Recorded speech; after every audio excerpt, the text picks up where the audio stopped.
36牌奶粉受污染事件持續擴大，國家衛生部公布全國有近1萬個曾經飲36牌奶粉嘅 BB 到醫療機構求診，各地患腎結石嘅 BB 就增加到1253個人，當中有2個死亡。吳慧思報導。衛生部表示，截至星期一朝頭早8點，飲用36牌奶粉之後患上腎結石嘅 BB 增加到去1253人，目前留院嘅仲有340人，當中53個情況嚴重。2個死者都係來自甘肅㗎，包括8個月大嘅 BB 女。BB 女入院之後情況反覆，家人之後放棄治療。BB 女喺7月22日出院之後不治，另一個5個月大嘅 BB 仔經過搶救之後喺5月1號不治。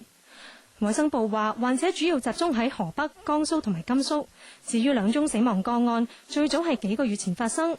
衛生部話，當時並冇收到報告，而醫療專家當時亦都唔知道原因。當局話，今次事件係食品安全事故，查清事實、釐清責任之後，會按照有關規定賠償俾患者。但係強調，目前最重要嘅係救治病人。